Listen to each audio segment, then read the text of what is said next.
ഇന്ന് നമ്മൾ ഒരുമിച്ച് ചേർന്നിരിക്കുന്ന ഓരോരുത്തരോടും പരിശുദ്ധാത്മാവ് അങ്ങനെ പറയുന്നത് കേൾക്കുവാൻ നമുക്കിടയാക്കണം. സ്വർഗത്തിലെ ദൈവം നമ്മളെ നോക്കി, ഓരോരുത്തരെയും നോക്കി, ഇവൻ എൻ്റെ പ്രിയപുത്രി, ഇവൾ എൻ്റെ പ്രിയപുത്രി, ഇവൻ എൻ്റെ പ്രിയപുത്രൻ എന്ന് പറയുന്നത് കേൾക്കുവാൻ നമുക്കിടയാകട്ടെ. പിന്നീട് നമ്മൾ കാണുന്ന പെന്തക്കോസ് നാളില് അഗ്നി നാവുകൾ പതിയുന്ന ഒരു സമയമാണ്. അതും നമുക്ക് ദൈവത്തിന്റെ രാജ്യത്തിന്റെ വരവ് എങ്ങനെയാണ്, അല്ലെങ്കിൽ എങ്ങനെയാണ് പ്രദർശനമാകുന്നത് എന്ന് നമുക്ക് കാണുവാനായിട്ട് സാധിക്കും. ഇത് മാത്രമല്ല, മറുരൂപമലയിലും ഒക്കെ ഉണ്ട്. എന്നാൽ ഗ്രേറ്റ് കമ്മീഷൻ എന്ന് പറയുന്ന ശിഷ്യന്മാരെ നിയോഗിച്ച് അയക്കുന്ന വേളയിൽ യേശു കർത്താവ് ഇങ്ങനെ തന്നെ ആ ഒരു ദൈവരാജ്യത്തിന്റെ മഹത്വം ഭൂമിയിൽ എല്ലായിടത്തേക്കും അയക്കുകയാണ്, അല്ലെങ്കിൽ കൊടുത്തുവിടുവാനായിട്ട് അയക്കപ്പെട്ടവരായിട്ട്, അപ്പോസ്തലന്മാരായിട്ട് അയക്കുന്നത് കാണുവാനായിട്ട് സാധിക്കും. എന്തിന്? കർത്താവ് സൗഖ്യമാക്കുന്ന കുഷ്ഠരോഗിയുടെ അടുത്താണെങ്കിലും ചെകിടന്റെ അടുക്കലാണെങ്കിലും എല്ലാം ഒരേപോലെ ഓരോ സന്ദർഭത്തിലും ഈ ദൈവരാജ്യത്തിന്റെ സാധ്യതകളെ കൂടുതൽ പ്രോജ്വലിപ്പിക്കുന്ന, അല്ലെങ്കിൽ കൂടുതൽ മനസ്സിലാകുന്ന രീതിയിൽ നമുക്ക് പറഞ്ഞു തരികയാണ്. അതുകൊണ്ട് ഈ ഒരു ദിവസം നമ്മൾ കൂടുതലായിട്ട് ദൈവരാജ്യത്തിന്റെ വരവിന് വേണ്ടി പ്രാർത്ഥിക്കുവാനും ഒരുങ്ങുവാനുമുള്ള ഒരു ദിവസമായിട്ട്, സഭയായിട്ട് നമുക്ക് ഒരുങ്ങുവാനുള്ള ഒരു സമയമാണ്, ആഹ്വാനമാണ് ഈ പ്രാർത്ഥനയും സുജീവന ചിന്തകളും നമുക്ക് പകർന്നു തരുന്നത്. ഒന്നാമത്തെ ദിവസം നമ്മൾ ഡോക്ടർ ജേക്കബ് വടക്കഞ്ചേരിയിൽ നിന്ന് കേട്ടത് ഏദൻ തോട്ടത്തിന്റെ അനുഭവങ്ങളിലേക്ക് മടങ്ങണം എന്നുള്ളതായിരുന്നു. ദൈവം അധിവസിക്കുന്ന ഭൂമി, ദൈവം അധിവസിക്കുന്ന തോട്ടമായി നമ്മുടെ ജീവിതങ്ങൾ, കുടുംബങ്ങളൊക്കെ മാറട്ടെ. അവിടെയാണ് നല്ലത് എന്ന് ദൈവം കാണുകയാണ്. എന്നാൽ പിന്നീട് അദ്ദേഹം പറയുകയുണ്ടായി, നല്ലതെന്ന് കരുതി നമ്മൾ ഉപയോഗിക്കുന്ന ആഹാരങ്ങൾ, നല്ലതെന്ന് കരുതി നമ്മൾ ഉപയോഗിക്കുന്ന മരുന്ന്, നല്ലതെന്ന് നമ്മൾ വിശ്വസിക്കുന്ന ജീവിത രീതികൾ, ഇതെല്ലാം പാർശ്വഫലങ്ങൾ, വിപരീത ഫലങ്ങൾ ഉളവാക്കുന്നതാണ്. രണ്ടാമത്തെ ദിവസം നമ്മൾ കേട്ടത് ഡോക്ടർ വിജി വർഗീസ് ഈപ്പനച്ചൻ വളരെ ശക്തമായ ഒരു സംവാദ തലങ്ങൾ തുറന്നു വിടുന്നതാണ്. നമ്മുടെ ആംഗ്ലിക്കൻ രീതി അനുസരിച്ച് ചാർജ് എന്നാണ് ബിഷപ്പുമാരുടെയൊക്കെ പ്രസംഗത്തിന് പറഞ്ഞിരുന്നത്. അത്തരത്തിലുള്ള ഒരു ചാർജിങ് ആയിരുന്നു വിജി വർഗീസ് ഈപ്പനച്ചന്റെ ആ പ്രസംഗം. അടുപ്പത്തിന്റെ ഒരു സംസ്കാരം വളർത്തിയെടുക്കണം. കോമണാലിറ്റി ഇൻ പ്രയർ, വളരെ ഇടയടുപ്പമുള്ള ബന്ധം നമുക്ക് വേണം. വിശ്വാസികൾ തമ്മിലും ഇതര മതസ്ഥരോടും ഇതര ഘടനകളോടും പ്രപഞ്ചത്തിലെ ഓരോ കണികകളോടും സർവ സൃഷ്ടിയോടും ഈ ഒരു ഇടയടുപ്പം, റെസിലിയൻസ് ഉണ്ടാകണമെന്ന് അദ്ദേഹം പറഞ്ഞത് വളരെ ശ്രദ്ധേയമായി. പ്രാർത്ഥനയിൽ നാം അറിയാതെ ഉച്ചരിക്കുന്ന ചില അപകടങ്ങളും അദ്ദേഹം നമ്മെ ബോധ്യപ്പെടുത്തുകയുണ്ടായി. മൂന്നാം ദിവസം ബഹുമാനപ്പെട്ട ജോസഫ് സാമുവലച്ചൻ ശിഷ്യത്വത്തിന്റെ പ്രത്യേകതകൾ, ഡിസൈപ്പിൾഷിപ്പ്, അതുപോലെ തന്നെ സുസ്ഥിരതയ്ക്ക് ഒരു പുതിയ നിർവചനം നമ്മളെ പഠിപ്പിക്കുകയുണ്ടായി. പിന്നീട് നമ്മൾ കേട്ടത് എല്ലാവരെയും ഉൾക്കൊള്ളുന്ന തീർത്ഥാടനം എന്നൊക്കെയാണ്. പലപ്പോഴും നമ്മളിങ്ങനെ ഓൾ ഇൻക്ലൂസീവ് പിൽഗ്രിമേജ് എന്നൊക്കെ നമ്മൾ പറയുമെങ്കിലും നമ്മുടെ വ്യക്തി ജീവിതത്തിൽ പലപ്പോഴും നമ്മൾ ഇതിന് തയ്യാറാകാറില്ല. ചില വീടുകളുടെയൊക്കെ വാതിക്കൽ വലിയ കല്ലെടുത്ത് വെച്ചിരിക്കുന്നത് കാണാം, മറ്റ് വാഹനങ്ങൾ തിരിക്കാതിരിക്കാൻ, അല്ലെങ്കിൽ മറ്റു വാഹനങ്ങൾ ഉള്ളിലേക്ക് കയറാതിരിക്കാനായിട്ടൊക്കെ അല്ലെങ്കിൽ ചങ്ങലയിട്ട് വെച്ചിരിക്കുന്ന പല സ്ഥാപനങ്ങളെ നമ്മൾ കാണാറുണ്ട്. അപ്പൊ ഇതൊക്കെ ഇൻക്ലൂസീവ് നമ്മൾ പറയുമെങ്കിൽ പോലും അറിഞ്ഞോ അറിയാതെയോ നമ്മുടെ ശീലദോഷങ്ങളോ വഴി നമ്മൾ മറ്റുള്ളവരെ തടയുന്ന ചില രീതികളാണ് എന്ന് നമുക്കൊന്ന് ഓർത്തുകൊണ്ട് നാലാം ദിനത്തിന്റെ സുജീവന ചിന്തയിലേക്ക് പ്രവേശിക്കാം. ഇവിടെ നമ്മൾ കണ്ടത് ചില തിരിച്ചറിവുകൾ നമുക്ക് കാണുവാനായിട്ട് സാധിക്കണം. കർത്താവിന്റെ പ്രാർത്ഥനയിലെ വളരെ ശ്രദ്ധേയമായൊരു ഭാഗമാണ് അങ്ങയുടെ രാജ്യം വരേണമേ എന്നുള്ളത്.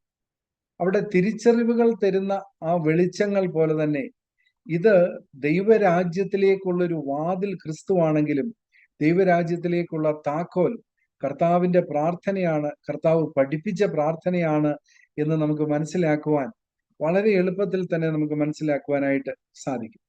സുജീവനധാരകൾ എന്ന് നമുക്ക് വേണമെങ്കിൽ വിശേഷിപ്പിക്കാവുന്ന 5 കാര്യങ്ങൾ ഇവിടെ ഒന്ന് ആമുഖത്തിൽ തന്നെ പറയാൻ ആഗ്രഹിക്കുകയാണ്. സുജീവനത്തിന്റെ വിചാരധാരകൾ, തോട്ട്സ് ഫോർ സുജീവനം എന്ന് പറയുന്നത്, ഒന്നാമതായിട്ട് ബന്ധങ്ങളെ ബന്ധിപ്പിക്കുവാനുള്ളത്.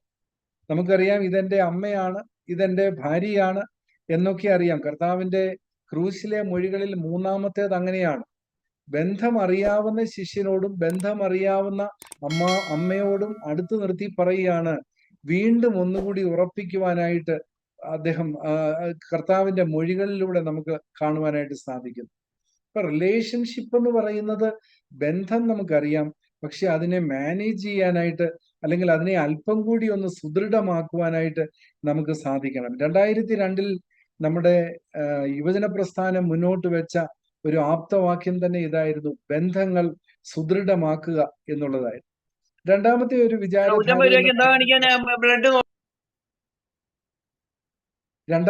വിചാരധാര എന്ന് പറയുന്നത് റെസിലിയൻസ് ആണ്. വളരെ സക്രിയമായ ഒരു പ്രതികരണം നമ്മിൽ നിന്നുണ്ടാകണം. ദൈവം പലതരത്തിലുള്ള ആഹ്വാനം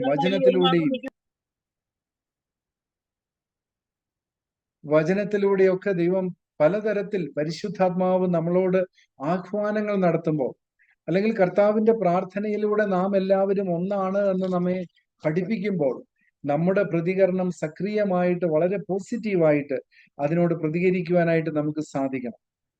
മൂന്നാമത്തെ ഒരു കാര്യം റിസർജൻസ് ആണ്. ഇലക്ട്രിക്കൽ ഉപകരണങ്ങൾക്കകത്തൊക്കെ, പ്രത്യേകിച്ച് ഇലക്ട്രോണിക് ഡിവൈസസിനകത്തൊക്കെ ഉള്ളൊരു കാര്യമാണ് സർജ് ഇമ്പാക്റ്റ് എന്ന് നമ്മൾ പറയാറുണ്ട്. ഊർജതന്ത്രം പഠിക്കുന്ന കുഞ്ഞുങ്ങളൊക്കെ ആദ്യമേ തന്നെ പഠിച്ചെടുക്കുന്ന ഒരു കാര്യമാണ്. അത് റിസർജൻസ് എന്ന് പറയുന്നത് എനിക്ക് തോന്നുന്നത് ഈ കോവിഡിന് ശേഷം നിഷ്ക്രിയമായി പോയ മേഖലകളെയൊക്കെ സജീവമാക്കുവാൻ വീണ്ടും ഒരു വരവ് അല്ലെങ്കിൽ ഒരു പുനർജനി എന്നൊക്കെ പറയുന്ന ഒരു അർത്ഥത്തിലാണ് റിസർജൻസിനെ കാണുവാനായിട്ട് ആഗ്രഹിക്കുന്നത്. എനിക്ക് തോന്നുന്നത് ഡോക്ടർ ടെസ്സി അത് വളരെ ഡീറ്റെയിൽഡ് ആയിട്ട് അതിനെക്കുറിച്ച് പറയുന്നുണ്ട് എന്ന് ഞാൻ പ്രതീക്ഷിക്കുകയാണ്. ഇനിയുള്ള ദിവസങ്ങളിൽ നമുക്ക് അതിനെക്കുറിച്ച് കേൾക്കുവാനായിട്ട് സാധിക്കും. നാലാമത്തെ സുജീവനത്തിന്റെ ഒരു വിചാരധാര എന്ന് പറയുന്നത് ഇതൊരു പുനഃസ്ഥാപിക്കപ്പെടുന്ന ഒരു അനുഗ്രഹമാണ്, റിസ്റ്റോറേറ്റീവ് ബ്ലിസ് ആണ്.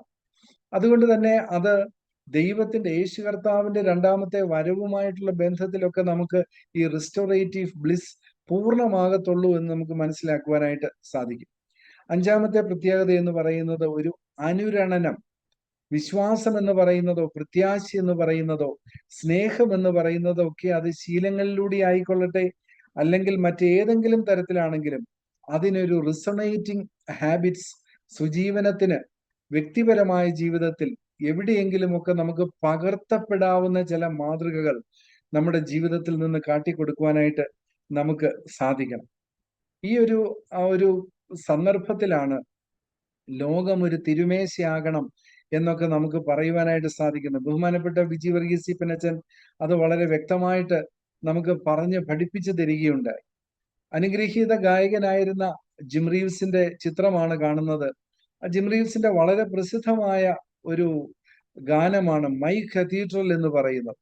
ആ ഗാനത്തിന്റെ സൃഷ്ടിയോടനുബന്ധിച്ച് അദ്ദേഹം പറഞ്ഞൊരു കാര്യമാണ്, the world resembles with a cathedral.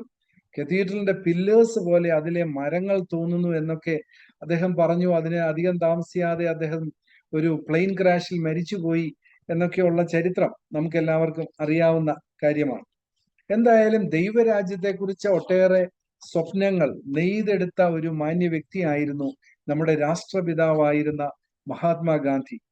നമുക്കറിയാം യേശു കർത്താവിന്റെ സുവിശേഷത്തോടെ എന്നും വ്യുൽപ്പത്തിയും പ്രതിപത്തിയും കാണിച്ചിരുന്ന രാഷ്ട്രപിതാവ്, അദ്ദേഹം ഈ കർത്താവിന്റെ പ്രാർത്ഥനയും അതുപോലെ തന്നെ ഗിരിപ്രഭാഷണത്തിലും ആകൃഷ്ടനായി കർത്താവിന്റെ വചനങ്ങളെ വളരെ തൊട്ട് അനുഭവിച്ച ഒരു വ്യക്തിയായി. ആംഗ്ലിക്കൻ സഭയുടെ തന്നെ ഒരു മിഷണറി എന്ന് വേണമെങ്കിൽ പറയാവുന്ന ദീനബന്ധു CF ആൻഡ്രൂസുമായിട്ടുള്ള ബന്ധത്തിൽ ഓരോ തവണയും അദ്ദേഹം ഓരോരോ പുതിയ ഉൾക്കാഴ്ചകൾ പറയുന്നത് അല്ലെങ്കിൽ ലോകത്തോട് സംവദിക്കുന്നത് നമുക്ക് അറിയാവുന്ന കാര്യമാണ്. അന്ന് അദ്ദേഹം പറഞ്ഞതാണ്, കർത്താവിന്റെ പ്രാർത്ഥനയും ഗിരിപ്രഭാഷണവുമാണ് ദൈവരാജ്യ സങ്കല്പങ്ങളിലേക്ക് ഒരു മനുഷ്യനെ അടുപ്പിക്കുന്നത്, അല്ലെങ്കിൽ ദൈവരാജ്യത്തിലേക്കുള്ള വലിയ പ്രധാന വീഥികളാണ് ഈ കർത്താവിന്റെ പ്രാർത്ഥനയും അതുപോലെ ഗിരിപ്രഭാഷണവും എന്ന് അദ്ദേഹം പറഞ്ഞത് നമുക്ക് ശ്രദ്ധിക്കാനായിട്ട് സാധിക്കും. അങ്ങയുടെ രാജ്യം വരയണമേ എന്നുള്ള ആ ഒരു പ്രാർത്ഥനയിൽ പഴയ നിയമം മുതൽ ഇങ്ങോട്ട് നമ്മളൊന്ന് പരിശോധിച്ച് നോക്കിയാൽ, മുൻപ് ജനമല്ലാത്തവർ അവര് പിന്നീട് ദൈവജനമായിട്ട് മാറുകയാണ്. ദൈവം അനുഗ്രഹിക്കുന്ന സമയത്ത് ദൈവജനമായിട്ട് മാറുകയാണ്. നമുക്ക് ബ്ലെസ്സിങ് എന്ന് പറയുന്ന ഒരു വാക്കിന്റെ അർത്ഥം തന്നെ അറിയാം. ബ്ലെസ്സിങ് എന്ന് പറയുന്നത് അനുഗ്രഹം എന്നുള്ളൊരു പദമാണ്. എന്നാൽ ആ വാക്കിന്റെ എറ്റിമോളജി അല്ലെങ്കിൽ വാക്ക് ഉരുത്തിരിഞ്ഞു വന്ന ആ രീതി എങ്ങനെയാണെന്ന് ഒന്ന് ആലോചിച്ചാൽ, blood over the sin or bleed over the sin, പാപങ്ങളുടെ മേൽ രക്തം ചൊരിയണം, എങ്കിൽ മാത്രമേ അനുഗ്രഹം ലഭിക്കത്തുള്ളൂ എന്നായിരുന്നു പുരാതന കാലത്ത് അല്ലെങ്കിൽ പ്രാചീന കാലത്ത് അല്ലെങ്കിൽ പഴയ നിയമകാലത്തെ ഒരു സങ്കല്പം എന്ന് പറയും. അപ്പൊ ആ രക്തത്താൽ ജീവൻ ലഭിക്കുന്നു, അനുഗ്രഹം ലഭിക്കുന്നു എന്നുള്ളൊരു സങ്കല്പത്തെ പുതിയ നിയമത്തിലേക്ക് യേശു കർത്താവ് തന്നെ കാൽവറി ക്രൂശിൽ അതിന് മറ്റൊരു യാഗങ്ങളൊന്നും നിങ്ങൾ അർപ്പിക്കേണ്ടതില്ല, ഞാൻ തന്നെ ഇതാ യാഗമാകുന്നു എന്ന് പറഞ്ഞ് ലോക ജനതയുടെ എന്റെയും നിങ്ങളുടെയും ഒക്കെ പാപത്തിന്റെ മേൽ കർത്താവിന്റെ രക്തം അവിടെ ഇങ്ങനെ ഒഴിച്ച് നമ്മളെ അനുഗ്രഹിക്കുകയാണ്. അപ്പൊ ബ്ലെസ്സിങ് എന്നുള്ള വാക്കിന്റെ അർത്ഥം bleed over the sin and sing എന്ന 40-ാം സങ്കീർത്തനത്തിൽ പറയുന്നുണ്ട്, നാശകരമായ കുഴിയിൽ നിന്നും കുഴഞ്ഞ ചേറ്റിൽ നിന്നും അവൻ എന്നെ കയറ്റി. അപ്പൊ അത് നമ്മൾ പറയുന്നത് ആ ഒരു അനുഗ്രഹം അങ്ങനെ നമുക്ക് പ്രാപിക്കാനായിട്ട് സാധിക്കണം. ആ പ്രാപിച്ചവര് മിണ്ടാതിരിക്കരുത്, അവര് കർത്താവിന്റെ സ്തുതി നമ്മുടെ നാവിന്മേൽ എടുത്ത് പ്രവർത്തിക്കണം. അതാണ് സുജീവനത്തിന്റെ ഒരു അടിസ്ഥാന ദൈവശാസ്ത്രമായിട്ട് പറയുന്നത്. എന്നാൽ പിന്നീട് നമ്മൾ മുന്നോട്ട് പോകുമ്പോൾ ദൈവവചനത്തിലൂടെ നമ്മൾ കാണുമ്പോൾ ദാസിദാസന്മാരായിട്ട് വലിയ ചിന്തകന്മാര് ഒക്കെ തങ്ങളെ തന്നെ പ്രതിഷ്ഠിക്കുന്നതായിട്ട് കാണാനായിട്ട് സാധിക്കും. ഇന്നലെ ജോസഫ് സാമുവൽ അച്ഛനെ ഓർമ്മിപ്പിച്ചതുപോലെ ശിഷ്യത്വത്തിന്റെ ഒരു പ്രതീകം, ശിഷ്യത്വത്തിന്റെ ഒരു മകുടമായിട്ട് ഈ കർത്താവിന്റെ പ്രാർത്ഥന അതിനെ നമുക്ക് കാണുവാനായിട്ട് സാധിക്കും. നമ്മൾ ശിഷ്യത്വം എന്ന് പറയുന്നത് കർത്താവാണ് എൻ്റെ ഗുരു എന്ന് നമ്മൾ പ്രഖ്യാപിക്കുക. ഈ പ്രാർത്ഥന ഓരോ തവണ പറയുമ്പോഴും യേശു കർത്താവ് പഠിപ്പിച്ച പ്രാർത്ഥനയാണ്. അതുകൊണ്ട് തന്നെ എൻ്റെ ഗുരുവാണ്, ശിഷ്യത്വത്തിന്റെ ഒരു ആഘോഷമാണ് ഓരോ കർത്താവിന്റെ പ്രാർത്ഥനയും എന്ന് നമുക്ക് കാണുവാനായിട്ട് സാധിക്കും. പിന്നീട് നമ്മൾ കാണുന്ന വിശിഷ്ടമായൊരു പദപ്രയോഗമാണ് മക്കൾ എന്ന് പറയുന്ന, വളരെ ഒരു സാന്ത്വനം നൽകുന്ന, വലിയ നമുക്ക് വലിയ സന്തോഷം നൽകുന്ന ഒരു പദവിയാണ് മക്കൾ എന്ന് പറയുന്ന. നമുക്ക് യോഹന്നാന്റെ സുവിശേഷത്തിലൊക്കെ സുപരിചിതമായ വാക്യങ്ങളുണ്ട്, കാൺമീൻ നാം ദൈവ മക്കൾ എന്ന് വിളിക്കപ്പെടുവാൻ എന്ന് പറയുമ്പോൾ ആ മക്കളുടെ ഒരു അവകാശത്തിലേക്ക് പ്രവേശിക്കുന്നതാണ് മക്കളെങ്കിൽ അവകാശികളുമാകുന്നു എന്ന് നമ്മെ ഓർമ്മിപ്പിക്കുകയാണ്. നമ്മുടെ ജ്ഞാനകീർത്തനത്തിനകത്ത് 380-ാമത്തെ കീർത്തനം അവിടെ നമ്മളോട് പറയുന്നുണ്ട്, ഇങ്ങനെ അവകാശികളാണെങ്കിൽ പോലും നമ്മിൽ പലരും അങ്ങ് അതിരുകളിലൊക്കെ കഴിയുന്നവരാണ്, പാർശ്വവൽക്കരിക്കപ്പെട്ട ചില സ്ഥലങ്ങളിൽ അല്ലെങ്കിൽ പ്രധാനപ്പെട്ട വഴികളിൽ നിന്നൊക്കെ മാറി ഒഴിഞ്ഞു നിൽക്കുന്നവരാണ്. എന്നെ കേൾക്കുന്ന ആരെങ്കിലും ഒക്കെ അങ്ങനെ തങ്ങളെ ദൈവം ഏൽപ്പിച്ചിരിക്കുന്ന നിയോഗത്തിൽ നിന്ന് മാറി നിൽക്കുന്നുണ്ടെങ്കിൽ അത് ഇന്ന് ആ ഒരു ഇതൊന്ന് വിട്ടൊഴിഞ്ഞ്, ആ ഒരു വിമുഖതയൊന്ന് വിട്ടൊഴിഞ്ഞ് അവകാശികളാണ്. അതുകൊണ്ട് എൻ്റെ സഭയുടെ, എൻ്റെ സുവിശേഷത്തിന്റെ ചുമല് കൊടുക്കുവാനായിട്ട് കർത്താവിന്റെ ഈ പ്രാർത്ഥനയോടൊപ്പം ഒരു ചുവട് വെക്കുവാൻ സാധിക്കണമേ എന്ന് നമുക്ക് പ്രാർത്ഥിച്ച് മുന്നേറുവാൻ സാധിക്കണം. ആർച്ച് ബിഷപ്പ് ന്യൂമാൻ ആണ് വളരെ പ്രസിദ്ധമായ ഒരു പ്രാർത്ഥന ഗാനത്തിന്റെ രൂപത്തിൽ പാടിത്തന്നത്. Lead kindly light amid the encircling gloom. ചുറ്റി ഞെരുക്കുന്ന അന്ധകാരങ്ങൾ, നമ്മളെല്ലാം പറയുന്നതാണ് ചുറ്റുപാടും വലിയ അക്രമമാണ്, ചുറ്റുപാടും വലിയ നിരാശയാണ്, ചുറ്റുപാടും അനീതിയാണ് നടക്കുന്നതെന്ന് പറയും. എന്നാൽ ആർച്ച് ബിഷപ്പ് ന്യൂമാൻ നമ്മെ ഓർമ്മിപ്പിക്കുകയാണ്, അതിൻ്റെ എല്ലാം മധ്യത്തിൽ നമ്മെ നയിക്കുന്ന കർത്താവുണ്ട്. അപ്പൊ നമ്മൾ 4-ാം ദിവസത്തിൽ സൃഷ്ടിപ്പിന്റെ ഇതിൽ പറഞ്ഞത് വെളിച്ചം ഉണ്ടാകട്ടെ എന്ന് പറഞ്ഞ് പകലും രാവും ഒരുപോലെ വാഴുന്ന വെളിച്ചങ്ങളായിട്ട് ഭൂമിയെ പ്രകാശിപ്പിക്കുന്ന ജ്യോതിസുകളായിട്ട് നമ്മൾ മാറണമെന്നുള്ള. എന്നാൽ അതിലുപരിയായിട്ട് ലോകത്തിന്റെ വെളിച്ചമായ കർത്താവിനെ നമുക്ക് ഉയർത്തി കാണിക്കുവാനായിട്ട് സാധിക്കണം. അപ്പോഴാണ് നാം യഥാർത്ഥ ഭക്തനായിട്ട് മാറുന്നത്. അതുകൊണ്ടൊരു സഭയുടെ ഒരു കോണ്ടെക്സ്റ്റിൽ, സഭയുടെ ഒരു ദൈവശാസ്ത്രം എന്നുള്ള നിലയിൽ നമ്മൾ നോക്കുമ്പോൾ ഭക്തരായിട്ടുള്ള ആളുകളെ ദൈവജനമെന്നും ദാസരെന്നും ശിഷ്യരെന്നും ഒക്കെ നമുക്ക് വിളിക്കുവാനായിട്ട് അല്ലെങ്കിൽ അങ്ങനെ നിർവചിക്കുവാനായിട്ട് സാധിക്കും. ദൈ കിങ്ഡം കം എന്ന് പറയുമ്പോൾ അങ്ങയുടെ രാജ്യം വരയണമേ എന്ന് പറയുമ്പോൾ നമ്മൾ ശ്രദ്ധിക്കുന്നത്, അല്ലെങ്കിൽ നമ്മെ ഓർമ്മിപ്പിക്കുന്ന രണ്ട് കാര്യമാണ്. ഒന്ന്, ജീവിതത്തിന്റെ അർത്ഥം നമ്മളെ ഒന്ന് പഠിപ്പിക്കുകയാണ്. ജീവിതം വളരെ വിലപ്പെട്ടതാണ്, ജീവൻ വിലപ്പെട്ടതാണ്. അതുപോലെ തന്നെ ഐഡന്റിറ്റി, സെർച്ച് ഫോർ ഐഡന്റിറ്റി, നമ്മുടെ സ്വത്വബോധം മറ്റു പലരും പറയുന്നത് പോലെയല്ല. കർത്താവിൽ, യേശു കർത്താവിൽ എന്നൊക്കെ നമ്മൾ പറയുമ്പോൾ നമ്മുടെ ഐഡന്റിറ്റി കർത്താവുമായിട്ട് ചേർന്ന് നിൽക്കുന്ന ഒരു അനുഭവമാണ് എന്ന് നമുക്ക് കാണുവാനായിട്ട് സാധിക്കും. ഒരു കൊച്ചുകുട്ടി അമ്മയുടെയോ അപ്പന്റെയോ അടുത്തേക്ക് ചെല്ലുമ്പോൾ അവര് ആശ്ലേഷിച്ച് പിടിക്കുന്ന സമയത്ത് ആ കുട്ടിക്ക് ലഭിക്കുന്ന ഒരു വാംത്, ആ കുട്ടിക്ക് ലഭിക്കുന്ന ഒരു സൊളൈസ്, ആശ്വാസം എന്നൊക്കെ പറയുന്ന അതുണ്ട്. അത് ആ ഒരു അർത്ഥത്തിലാണ് ജീവിതത്തിന്റെ അർത്ഥം നമുക്ക് കാണുവാനായിട്ട് സാധിക്കണം. ജീവിതത്തിന്റെ മൂല്യം, അമൂല്യമാണ് നമ്മുടെ ശരീരം, അമൂല്യമാണ് നമ്മുടെ മനസ്സ്, അമൂല്യമാണ് ദൈവം നമുക്കായിട്ട് പകർന്നു തന്നിരിക്കുന്ന ആത്മാവ് എന്ന് കാണുവാനായിട്ട് സാധിക്കും. അതുകൊണ്ടാണ് പ്രസിദ്ധ ചിന്തകനായ ജോൺ ഡ്യൂവി പറയുന്നത്, മൂല്യം എന്ന് പറയുന്നത് എന്തെങ്കിലും ഒരു വസ്തുവിന്റെ വിലയല്ല, മറിച്ച് it is worthiness to be chosen.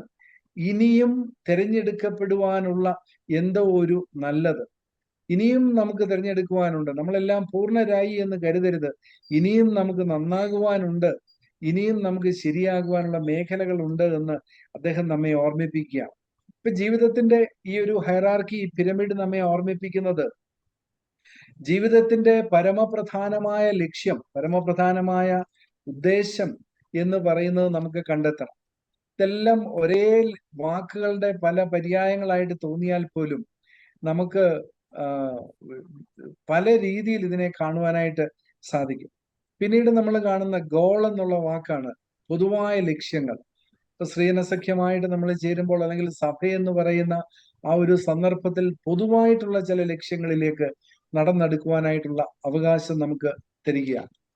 എന്നാൽ മൂന്നാമത്തെ ഒരു ലക്ഷ്യം, അല്ലെങ്കിൽ ഉന്നം എന്ന് പറയുന്നത്, ഉന്നം പിഴയ്ക്കാത്ത ലക്ഷ്യം, അതായത് വിശ്വാസത്തിന്റെ നായകനും പൂർത്തിവരുത്തവനുമായ യേശുവിനെ നോക്കുക എന്നൊക്കെ പറയുമ്പോൾ നമുക്ക് ആ ഒരു ലക്ഷ്യത്തിലേക്ക് നടന്നെടുക്കുവാൻ ഉള്ള ഒരു ആഹ്വാനം നമുക്ക് നൽകുകയാണ്.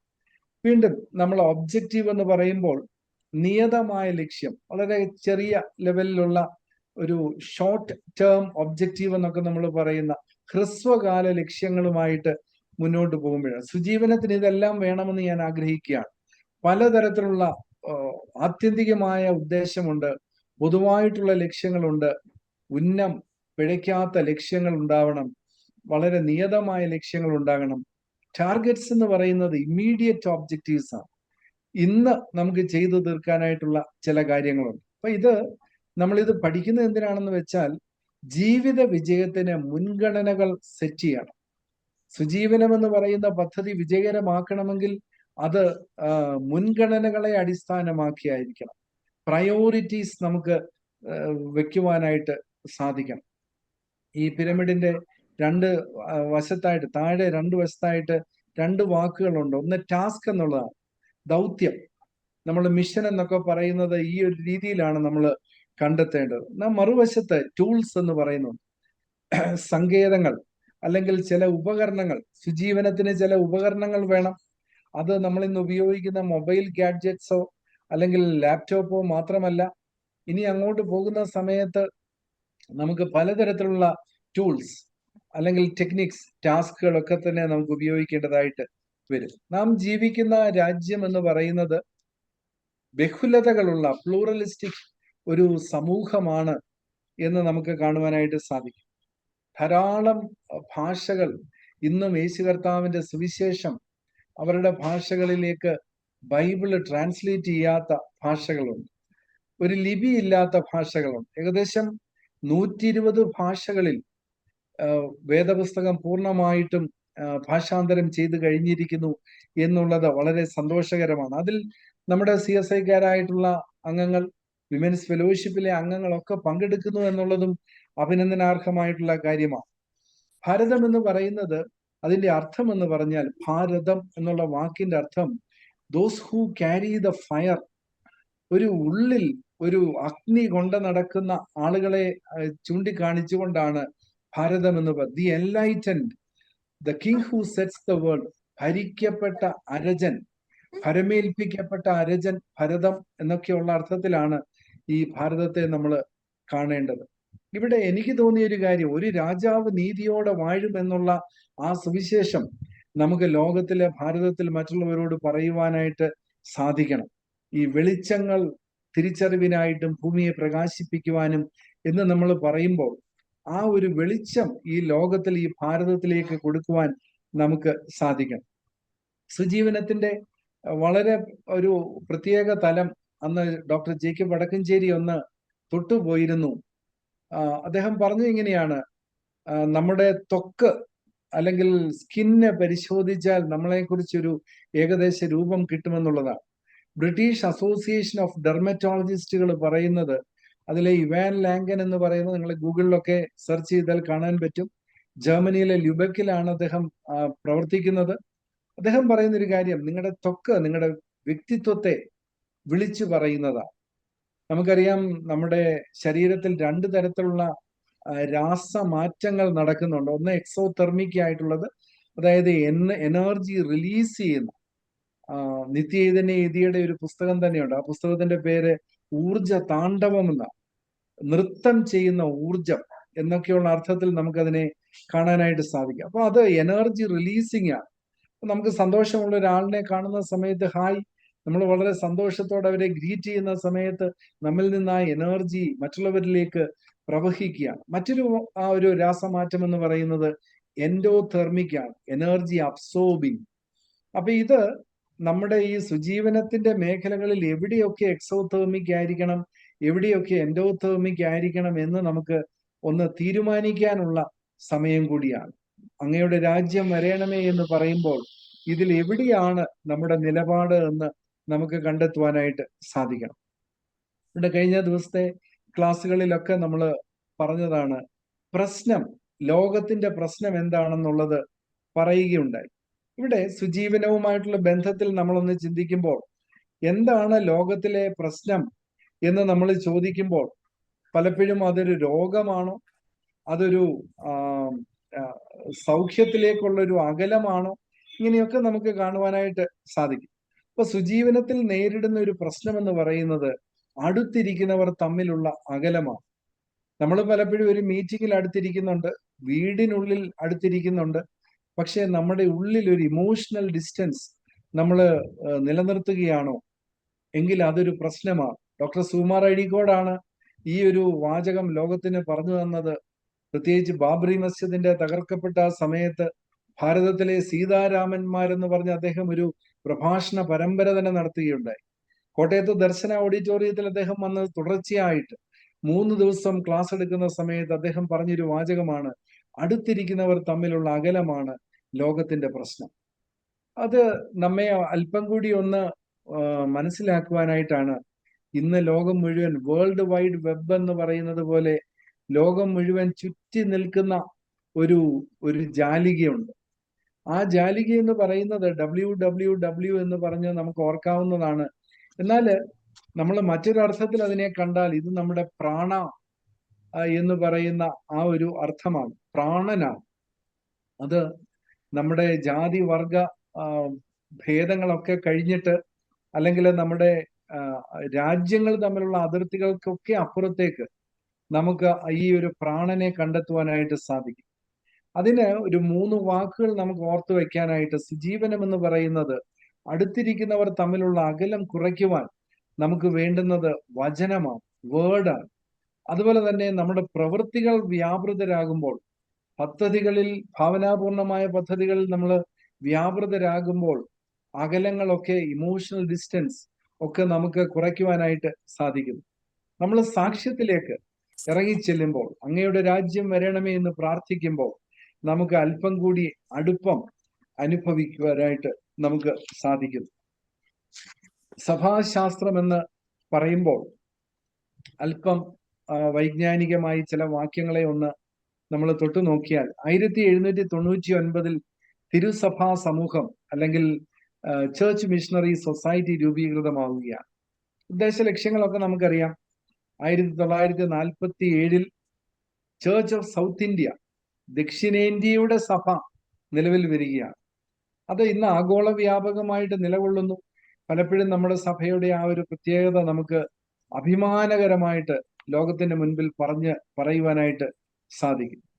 ഇവിടെ അടിസ്ഥാനപരമായൊരു വാക്യം നമ്മുടെ ശ്രദ്ധയിൽ കൊണ്ടുവരാൻ ആഗ്രഹിക്കുന്നത് അപ്പോസ്തലനായ വിശുദ്ധ പൗലോസ് നമുക്ക് പറഞ്ഞു തന്ന റോമർക്ക് എഴുതിയ ലേഖനം 8-ാം അധ്യായം 13-ാം വാക്യത്തിൽ, ആത്മാവിനാൽ നിങ്ങൾ ശരീരത്തിന്റെ പ്രവൃത്തികളെ മരിപ്പിക്കുന്നുവെങ്കിൽ നിങ്ങൾ ജീവിക്കുമെന്നുള്ളതാണ്.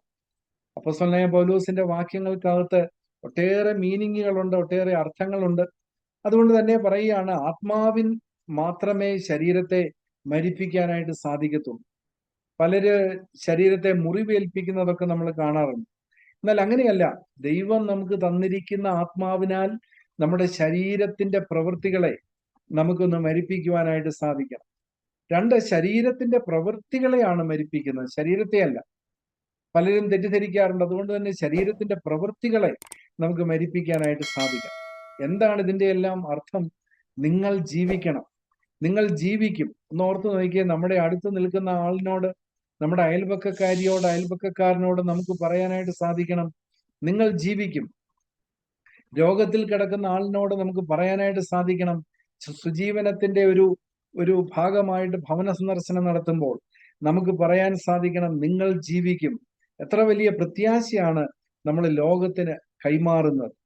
ഇവിടെ നമ്മളോട് പറയുകയാണ്, നിങ്ങൾ ആത്മാവിനാൽ ശരീരത്തിന്റെ പ്രവൃത്തികളെ മരിപ്പിക്കുന്നുവെങ്കിൽ ആത്മാവിനാൽ നിങ്ങൾ ജീവിക്കും. ആത്മാവിന് മാത്രമേ ജീവിക്കാനായിട്ടുള്ള വക നമുക്ക് കരുതി വെക്കുവാനായിട്ട് സാധിക്കത്തുള്ളൂ. സുജീവനത്തെ കുറിച്ച് നമ്മൾ പറയുമ്പോൾ ജീവിക്കുവാൻ നാം എന്ത് ചെയ്യണം? കാരാഗൃഹ പ്രമാണി വന്ന് അപ്പോസ്തലന്മാരോട് ചോദിക്കുന്ന ഒരു ചോദ്യമുണ്ട്, വെളിച്ചം എവിടെയാണ് എന്ന് അന്വേഷിക്കുന്നു. ജീവിക്കുവാൻ ഞാൻ എന്ത് ചെയ്യണം?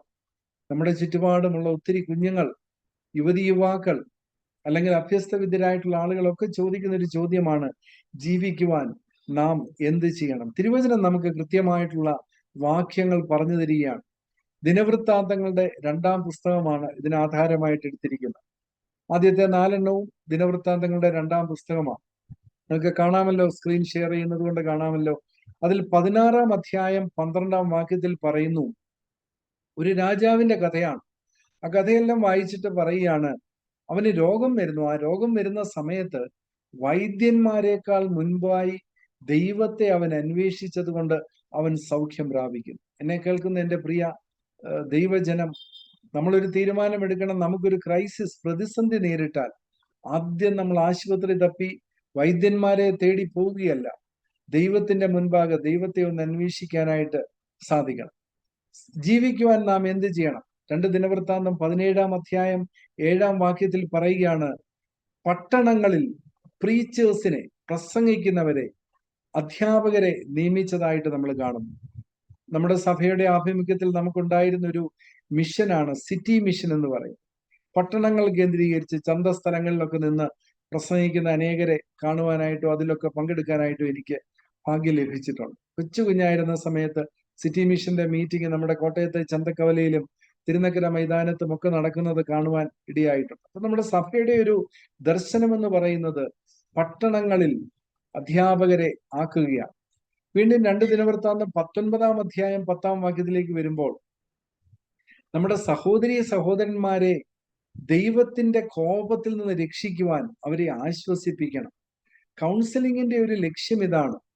കൺസോൾ അതേഴ്സ് എന്ന് പറയുമ്പോൾ, കൗൺസിലിംഗ് എന്ന് പറയുമ്പോൾ അവിടെ നമ്മൾ ആഗ്രഹിക്കുന്ന ഇതാണ്, ഈ ദൈവ കോപത്തിൽ നിന്ന് അവരെ രക്ഷിക്കുവാനായിട്ടുള്ള ഒരു ശ്രമമാണ് നാം അവിടെ നടത്തേണ്ടത്, അല്ലെങ്കിൽ നയിക്കേണ്ടത്. സുജീവനം ജീവിക്കുവാൻ നാം എന്ത് ചെയ്യണം? 2 Chronicles 26:5 26-ാം അധ്യായം 5-ാം വാക്യത്തിൽ പറയുകയാണ്, നിങ്ങൾ ദൈവത്തെ അന്വേഷിച്ച കാലത്തോളം അവൻ അവർക്ക് അഭിവൃദ്ധി നൽകി. അപ്പൊ നമ്മൾ ദൈവത്തെ അന്വേഷിക്കുന്ന കാലത്തോളം ദൈവം നമുക്ക് അഭിവൃദ്ധി തരികയാണ്.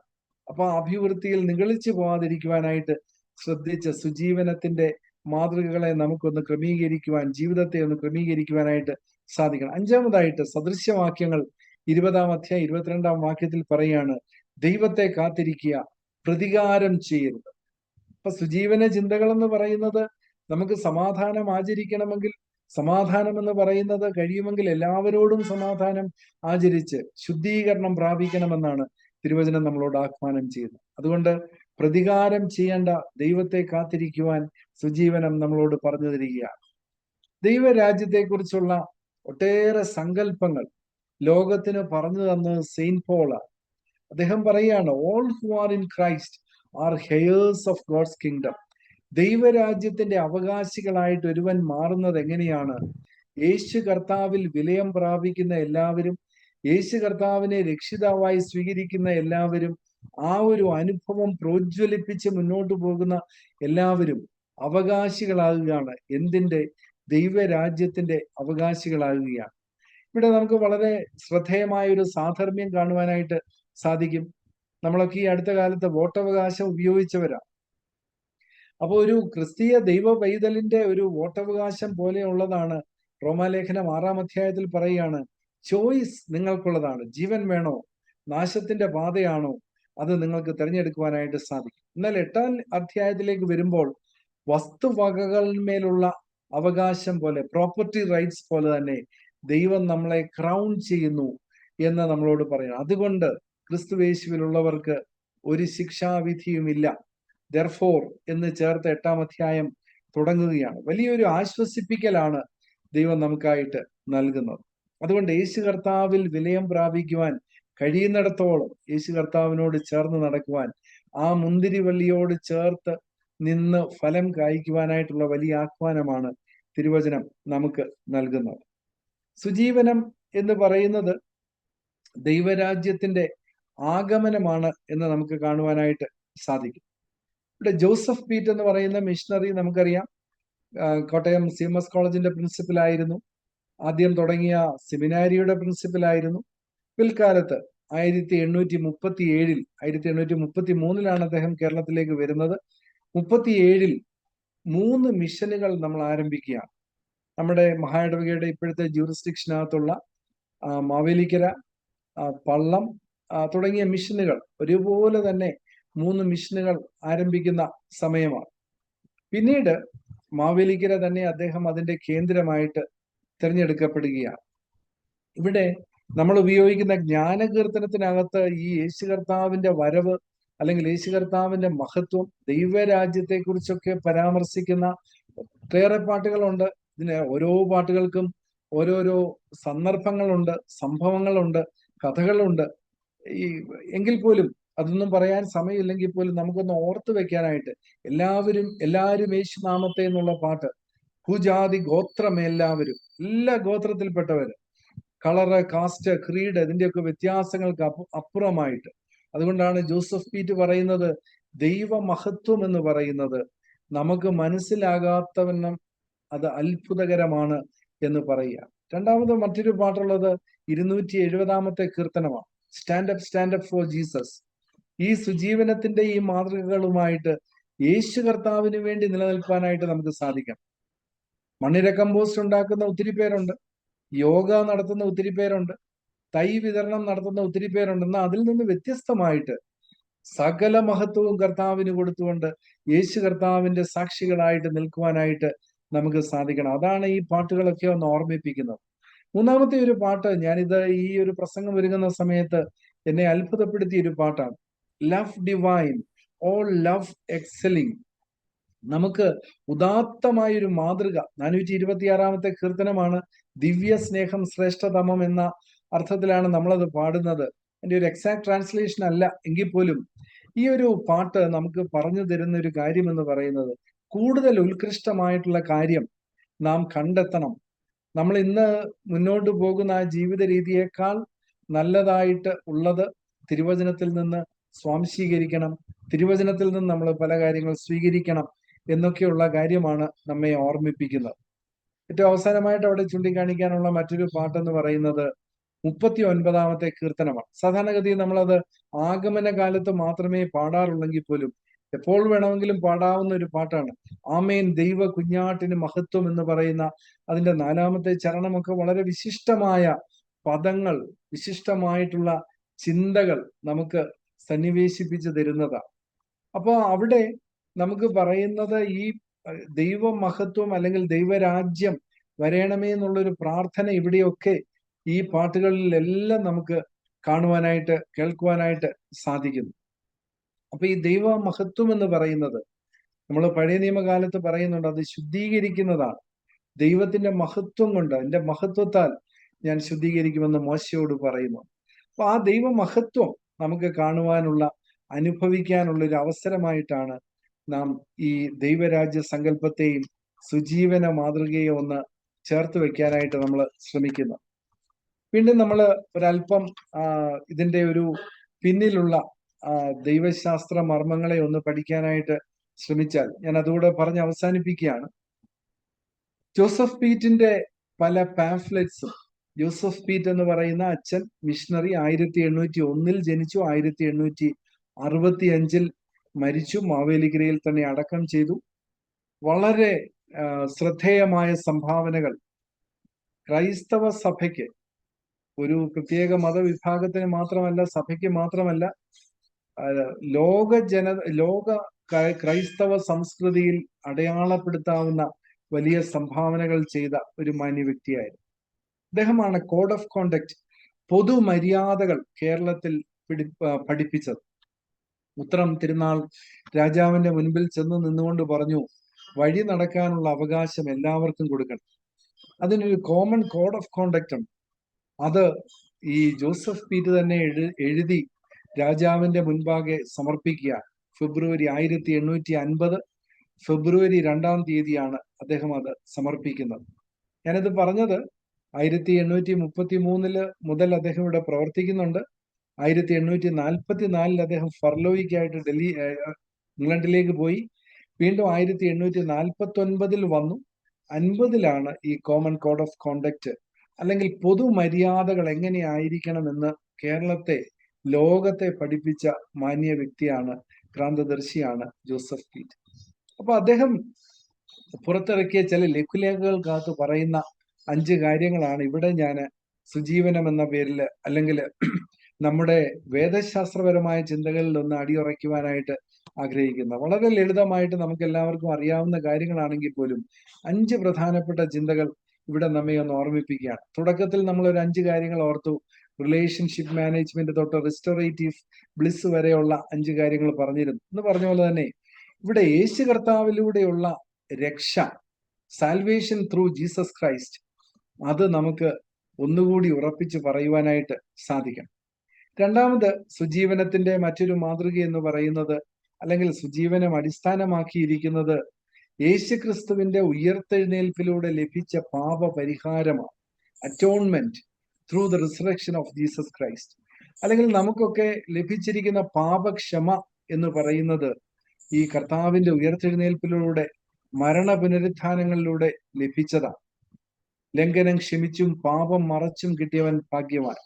തന്റെ ലംഘനങ്ങളെ ഏറ്റുപറയുന്നവന് കരുണ ലഭിക്കും. അതുകൊണ്ടാണ് എബ്രായ ലേഖന കർത്താവ് പറയുന്നത്, അതുകൊണ്ട് കരുണ ലഭിപ്പാനും തക്ക സമയത്ത് സഹായം ലഭിപ്പാനുമായി യേശു കർത്താവിന്റെ കൃപാസനത്തിന്റെ അടുത്തേക്ക് ചെല്ലുക.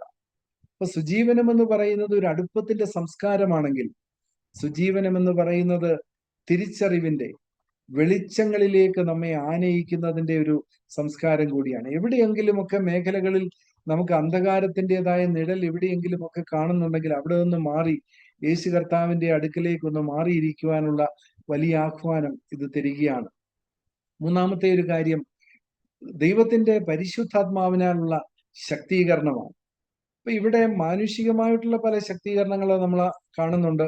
അതിരാവിലെ എഴുന്നേറ്റ് നടക്കുന്നു, വളരെ വിശിഷ്ടമായിട്ടുള്ള ഭക്ഷണം കഴിക്കുന്നു, അമൂല്യമായിട്ടുള്ള ഡയറ്റ് കീപ്പപ്പ് ചെയ്യുന്നു. ഇതെല്ലാം അങ്ങനെയൊക്കെയുള്ള ശക്തീകരണങ്ങളാണ്. എന്നാൽ ദൈവത്തിന്റെ പരിശുദ്ധാത്മാവ് നമ്മുടെ മേൽ വരുമ്പോൾ നമുക്ക് ശരീരത്തിന്റെ പ്രവൃത്തികളെ മരിപ്പിപ്പാനും ആത്മാവിനാൽ നമുക്ക് വലിയ കാര്യങ്ങൾ ദൈവത്തിന് വേണ്ടി ചെയ്യുവാനായിട്ടും സാധിക്കും. അതുകൊണ്ടാണ് അപ്പോസ്തലന്മാരെ ചൂണ്ടിക്കൊണ്ട് പറയുന്നത്, ഇവർ ലോകത്തെ കീഴ്മേൽ മറിക്കുന്നവരാണെന്ന് പറയുന്നത്. അതുകൊണ്ടാണ് അവർ നേടിയ വിദ്യാഭ്യാസം കൊണ്ടോ അവർ നേടിയ ഡോക്ടറേറ്റ് കൊണ്ടോ ഒന്നുമല്ല, സാധാരണക്കാരായിട്ടുള്ള മനുഷ്യർ, സുജീവനത്തിൽ പങ്കെടുക്കുന്ന സാധാരണക്കാരായിട്ടുള്ള അമ്മമാരെയും സഹോദരിമാരെയും കൊച്ചനുജത്തിമാരെയും ഒക്കെ ഓർത്ത് ദൈവത്തിന് സ്തോത്രം ചെയ്യാണ്. ഞാൻ ഈ അടുത്ത കാലത്ത് 2-3 കൊച്ച് അനുജത്തിമാരെ കണ്ടപ്പോൾ അവരൊക്കെയും ഈ സുജീവനത്തിന്റെ ഈ ചർച്ചയിൽ പങ്കെടുക്കുന്നുണ്ട്. അമ്മയുടെ നിർബന്ധം കൊണ്ടാണെങ്കിൽ പോലും പങ്കെടുക്കുന്നുണ്ടോ എന്ന് കേട്ടപ്പോൾ എനിക്ക് വലിയ സന്തോഷം തോന്നി. നമ്മളത് പ്രോത്സാഹിപ്പിക്കണം. അടുത്ത തലമുറയിൽപ്പെട്ട കുഞ്ഞുങ്ങൾ കൂടി ഇത് കേൾക്കുവാൻ, കാണുവാൻ, ഇതെന്താണെന്ന് അറിയുവാൻ, ആ ഒരു ക്യൂരിയോസിറ്റി, ആ ഒരു ആകാംക്ഷയോടെ ഇതിൽ പങ്കെടുക്കുവാനായിട്ട് നമുക്ക് സാധിക്കണം. അതിനുള്ള അനുവാദം നമ്മൾ കൊടുക്കണം, അതിനുള്ള ആഹ്വാനം കൊടുക്കണം, അതിനവരെ ആനയിക്കണം. അതിനുള്ള ക്ഷണമാണ് സുജീവനം എന്ന് നമുക്ക് പറയുവാനായിട്ട് സാധിക്കും. നാലാമത്തെ പ്രത്യേകത, റോമാലേഖനം 8-ാം അധ്യായം 19-ാം വാക്യത്തിൽ സൃഷ്ടിയെല്ലാം ദൈവപുത്രന്മാരുടെ വെളിപ്പാടിനെ നോക്കി അങ്ങനെ ആകാംക്ഷയോടെ കാത്തിരിക്കുക. അപ്പൊ ഇവിടെ ക്രിയേഷൻ ഉണ്ട്, റെവലേഷൻ ഉണ്ട്, അതുപോലെ തന്നെ ഒരു ഈഗർനെസ് ഉണ്ട്, വെയിറ്റിംഗ് ഉണ്ട്, കാത്തിരിക്കുന്നു. അപ്പൊ ഇവിടെ നമുക്ക് നമ്മുടെ ജീവിതത്തിൽ അനുവർത്തിക്കേണ്ട സുജീവന മാതൃകകളിൽ സൃഷ്ടിയോടൊപ്പമുള്ള ഒരു വലിയ ഒരു സന്തോഷം നമുക്ക് പങ്കിടുവാനായിട്ടുണ്ട്. പലപ്പോഴും നമ്മളൊക്കെ സൃഷ്ടാവ് ചമയുമ്പോഴാണ് നമുക്ക് ഈ സന്തോഷം നമ്മിൽ നിന്ന് എടുക്കുന്നത്. അതുകൊണ്ട് ദാവീദ് രാജാവ് പറയുന്നുണ്ട്, രക്ഷയുടെ സന്തോഷം എനിക്ക് തിരികെ തരണമേ എന്ന് പറയുന്നു. നമുക്ക് ഇന്ന് ഈ രാത്രിയിൽ അങ്ങനെ പ്രാർത്ഥിക്കാം. ക്രിയേറ്റർ ആയിട്ട് നമ്മൾ മാറുകയല്ല, ക്രിയേഷന്റെ ഭാഗമായിട്ട് നാം സൃഷ്ടിയുടെ ഭാഗമാണ്. നാം എല്ലാവരും ദൈവത്തിന്റെ മക്കളാണ്. ദൈവത്തോട് നമ്മൾ പറയുകയാണ്, അങ്ങയുടെ രാജ്യം വരയണമേ. അതിനായിട്ടുള്ള ചെറിയ ചെറിയ പ്രവർത്തനങ്ങളിൽ, അതിനായിട്ടുള്ള സന്തോഷപൂർവം നമുക്ക് ചെയ്യാവുന്ന പ്രവർത്തനങ്ങളിൽ വ്യാപൃതരാകുവാനായിട്ട് നമുക്ക് സാധിക്കണം. അതൊരു വെളിപ്പാടാണ്. പഴയ നിയമത്തിൽ നമ്മളെ ഓർമ്മിപ്പിക്കുന്നുണ്ട്, ഊരീമും തുമ്മീമും എന്ന് നമ്മെ ഓർമ്മിപ്പിക്കുന്നുണ്ട്, സത്യവും വെളിപ്പാടും. ഇവിടെയും സൃഷ്ടി ആ സത്യത്തോടുകൂടി ആ വെളിപ്പാടിനെ നോക്കി ആകാംക്ഷയോടെ കാത്തിരിക്കുന്നു എന്നുള്ള വാക്യം. നമുക്കറിയാം, പാറ എന്ന് പറയുന്നത്, അല്ലെങ്കിൽ കല്ല്, ശില എന്നൊക്കെ പറയുന്നത് ജീവനില്ലാത്ത വസ്തുവായിട്ടാണ് നമ്മൾ ഈ അടുത്ത കാലം വരെ കരുതിയിരുന്നത്. എന്നാൽ ഇന്ന് നമ്മൾ പറയുന്നു അതിനും ജീവനുണ്ട്, ഭൂമിക്കൊരു ജീവനുണ്ട് എന്നൊക്കെ നമ്മൾ പറയുന്നു, കണ്ടെത്തിയിരിക്കുന്നു. അപ്പൊ ഇവിടെ ഭൂമിക്ക് ജീവനുണ്ടെന്ന് മാത്രമല്ല, അല്ലെങ്കിൽ പാറ, കല്ല്, മരം എന്നൊക്കെ പറയുന്ന അതിനു പോലും ചില ഇമോഷൻസ് ഉണ്ട്. ഈഗർനെസ്, കൗതുകം, അല്ലെങ്കിൽ ആകാംക്ഷയോടെ കാത്തിരിക്കുന്നു എന്ന് പറയുന്നത് നമുക്ക് വളരെ ശ്രദ്ധേയമായിട്ടുള്ള ഒരു കാര്യമാണ്. അതുകൊണ്ട് അതിനോടൊപ്പം നമുക്ക് ആ ഒരു വണ്ടർ, അത്ഭുതകരമായിട്ടുള്ള ദൈവപ്രവൃത്തിയെ കാണുവാൻ ഇനിയും മാർക്ക് ട്വെയിൻ എന്ന് പറയുന്ന ചിന്തകൻ പറയുന്നത് പോലെ, ഇനി ലോകത്തിൽ സംഭവിക്കാനുള്ള ഏറ്റവും വലിയ സംഭവം എന്ന് പറയുന്നത് യേശു കർത്താവിന്റെ രണ്ടാമത്തെ വരവാണ്. അന്ന് മാത്രമേ നമ്മൾ ഇന്ന് അനുഭവിക്കുന്ന, പഴയ നിയമകാലം തൊട്ട് തന്നെ അനുഭവിക്കുന്ന കൃപയുടെ ഒരു പൂർത്തീകരണം നമുക്ക് അനുഭവിക്കാനായിട്ട് സാധിക്കുന്നു. അത് നമുക്ക് പറഞ്ഞു തരുന്ന അപ്പോസ്തലനായ പൗലോസാണ്. പറയുന്നുണ്ട്, യേശു കർത്താവിന്റെ രണ്ടാമത്തെ വരവെങ്കിൽ പൂർത്തിയാക്കപ്പെടുവാൻ പോകുന്ന ദൈവകൃപ ഇനിയും പൂർത്തിയാക്കപ്പെടാനുണ്ട്. നമ്മളെല്ലാം കൃപ പ്രാപിച്ചവരാണ്, കൃപ ലഭിച്ചവരാണ്, ദയ ലഭിച്ചവരാണ്. എന്നാൽ അത് കൃപ പൂർണ്ണമല്ല. കർത്താവിന്റെ ആ ഒരു രണ്ടാമത്തെ പ്രത്യക്ഷതയിലാണ്, സഭയെ ചേർക്കാനായിട്ട് വരുമ്പോഴാണ് അതിന്റെ ഒരു പൂർത്തീകരണം നമുക്ക് കാണുവാനായിട്ട്, അല്ലെങ്കിൽ അനുഭവിക്കാനായിട്ട് സാധിക്കുന്നത്. അപ്പൊ അതിനുവേണ്ടി ദൈവപുത്രന്മാരുടെ വെളിപ്പാടിനെ നോക്കി ഇങ്ങനെ കാത്തിരിക്കുവാനായിട്ട് നമുക്ക് സാധിക്കണം. നമ്മുടെ സഭയ്ക്ക് പണ്ട് അങ്ങനെയുള്ള കാത്തിരിപ്പ് യോഗങ്ങൾ ഉണ്ടായിരുന്നു. അപ്പൊ അത് നമുക്ക് കണ്ടെത്തുവാനായിട്ടുള്ള, ചില ചരിത്രം പഠിക്കുന്നത് വെറുതെ പഠിച്ചു പോകാനായിട്ടല്ല, അങ്ങനെ നമുക്ക് ചരിത്രത്തിൽ നമുക്കൊരു ഇടം കണ്ടെത്തുവാൻ, അല്ലെങ്കിൽ നമുക്ക് ഇല്ലാത്തത് ചിലത് പ്രാപിക്കുവാൻ നമുക്ക് സാധിക്കണം. ഏറ്റവും ഒടുവിൽ ഈ തിയോളജിക്കൽ അഫർമേഷൻസിൽ ഏറ്റവും ഒടുവിലായിട്ടുള്ളത് യേശു കർത്താവിന്റെ രണ്ടാമത്തെ വരവ്. അന്നാണ് റിസ്റ്റോറേറ്റീവ് ബ്ലിസ്. പലരും നമ്മളെ പുനഃസ്ഥാപിക്കുന്നുണ്ട്. ദാവീദ് രാജാവിന്റെ ഒരു പ്രാർത്ഥന തന്നെ, ദൈവമേ ഞങ്ങളെ യഥാസ്ഥാനപ്പെടുത്തണമേ എന്നുള്ള ഒരു റീപൊസിഷനിങ്, ഡയറക്ഷനൊക്കെ മാറ്റിവിടാൻ. എന്നാൽ യേശു കർത്താവിന്റെ രണ്ടാമത്തെ വരവെങ്കിലാണ് ഒരു റിസ്റ്റോറേറ്റീവ് ബ്ലിസ് നമുക്ക് കാണുവാൻ, അനുഭവിക്കാനായിട്ട് സാധിക്കുന്നത്. അതുകൊണ്ട് സൃഷ്ടിയെല്ലാം നോക്കി കാത്തിരിക്കുന്ന, പ്രവചനങ്ങളിൽ എല്ലാം പറയുന്ന, യേശു കർത്താവ് ആവർത്തിച്ച് പറഞ്ഞിട്ടുള്ള ആ അങ്ങയുടെ രാജ്യം വരണമേ, ഒരു രാജാവ് നീതിയോടെ വാഴും. ചുറ്റുപാടുമുള്ള അനീതികളൊക്കെ കാണുന്ന സമയത്ത് നമ്മൾ ദുഃഖിക്കാനോ പ്രയാസപ്പെടുവാനോ ഒന്നുമല്ല. കർത്താവ് വരുന്നു എന്നുള്ളത് നമുക്ക് ഭീതിതമായ ഒരു കാര്യമല്ല. കർത്താവ് വരുന്നു എന്നുള്ളത് വലിയൊരു ധൈര്യപ്പെടുത്തലാണ്. അതുകൊണ്ട് എബ്രായ ലേഖന കർത്താവ് നമ്മെ ഓർമ്മിപ്പിക്കുന്നത് പോലെ, അതിന്റെ 10-ാം അധ്യായം 35-ാം വാക്യത്തിൽ ഇങ്ങനെ കാണുന്നു, നമ്മൾ മഹാപ്രതിഫലമുള്ള ധൈര്യം നിങ്ങളെ തള്ളിക്കളയരുത്. എന്നിട്ട് പറയാണ്, നിങ്ങൾ മന്ദതയുള്ളവരാകാതെ. നമ്മളൊക്കെ പലപ്പോഴും മന്ദതയുള്ളവരാണ്. അങ്ങനെ ആ മന്ദതയുള്ളവരാകാതെ ഉത്സാഹത്തോടെ പ്രവർത്തിക്കുവാനായിട്ട് സാധിക്കണം. ദൈവവേല, സുജീവനം, വിമൻസ് ഫെലോഷിപ്പിന്റെ പ്രവർത്തനം, യുവജന പ്രസ്ഥാനത്തിന്റെ പ്രവർത്തനം, എന്തു തന്നെയാണെങ്കിലും നമ്മെ ഏൽപ്പിച്ചിരിക്കുന്ന ആ നിയോഗം എന്ന് പറയുന്നത് അത് ഉത്സാഹത്തോടെ ചെയ്യാനുള്ളതാണ്, അലംഭാവത്തോടെ ഉദാസീനതയോടെ ചെയ്യാനുള്ളതല്ല എന്ന് ഓർമ്മപ്പെടുത്തലാണ് ദൈ കിങ്ഡം കം, അങ്ങയുടെ രാജ്യം വരണമേ എന്ന് നമ്മെ ഓർമ്മിപ്പിക്കുന്നത്. ലാസറിനെ കുറിച്ച് നമ്മൾ പറയാറുണ്ടല്ലോ, മാർത്താ മറിയയുടെ സഹോദരനായ ലാസർ എന്ന് പറയും. അപ്പൊ ലാസറിന് ഒരു ജോലി ഉണ്ടായിരുന്നു എന്ന് പറയുന്നത് ഇതാണ്. ഈ അന്നത്തെ കാലത്തെ ചർമ്മ ലിഖിതങ്ങളാണ്. ഈ തോലിൽ എഴുതിയിരിക്കുന്ന, മൃഗത്തോലുകളിലൊക്കെ എഴുതിയിരിക്കുന്ന അത് പകർത്തി എഴുതി കൊടുക്കും. ചെറിയ ഒരു വരുമാനം അദ്ദേഹം അതിൽ നിന്ന് ആർജിക്കുമായിരുന്നു. അത് സഹോദരിമാർക്ക് കൊടുക്കുമായിരുന്നു. അത് ആദ്യകാലത്തെ സഭയെ പണിയുവാനായിട്ട് ഉപയോഗിച്ചിരുന്നു എന്നൊക്കെ നമ്മൾ പറയാറുണ്ട്. ചരിത്രം ഞാനിത് പറയാൻ കാരണം, ആ ചരിത്രം ഒന്നും വേദപുസ്തകത്തിൽ രേഖപ്പെടുത്തിയിട്ടില്ലെങ്കിൽ പോലും അനേകം ആളുകളുടെ വിയർപ്പും അനേകം ആളുകളുടെ പ്രയത്നവുമാണ് നാം ഇന്ന് കാണുന്ന ഈ സഭ എന്ന്, അല്ലെങ്കിൽ രൂപപ്പെടലിന്റെ ആ ഒരു ഓരോ ഏടുകളും നമുക്ക് അങ്ങനെ കാണുവാനായിട്ട് സാധിക്കും.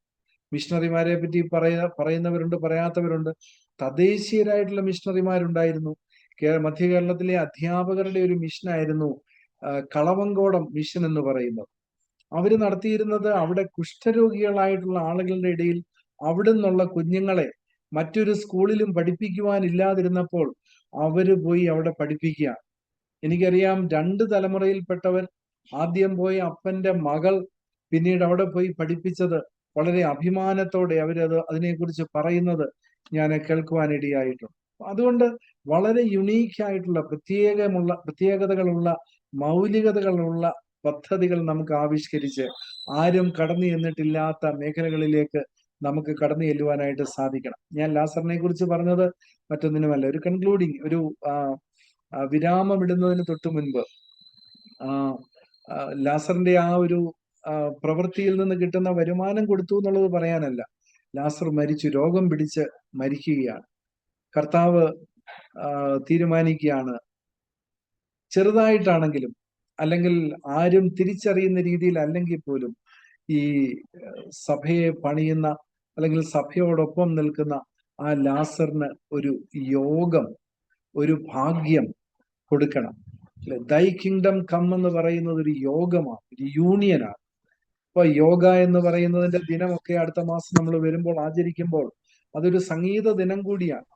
യോഗം എന്ന് പറയുന്നത് it is yet to join, ഇനിയും ചേർക്കപ്പെടുവാനുള്ള ചിലതിനോടുള്ള നമ്മുടെ ആഭിമുഖ്യവും നമ്മുടെ പ്രതിജ്ഞയും നമ്മുടെ പ്രതിബദ്ധതയും വെളിപ്പെടുവാനുള്ളതാണ് അങ്ങയുടെ രാജ്യം വരണമേ എന്നുള്ള പ്രാർത്ഥന. അതിനർത്ഥവത്തായിട്ട് ഒരു ചുവട് വയ്ക്കുവാൻ ദൈവം ഇടയാകട്ടെ. സുജീവനത്തിലൂടെയുള്ള എല്ലാ പ്രവർത്തനങ്ങൾക്കും ദൈവം ശക്തിയാകട്ടെ എന്ന് പ്രാർത്ഥിക്കുന്നു.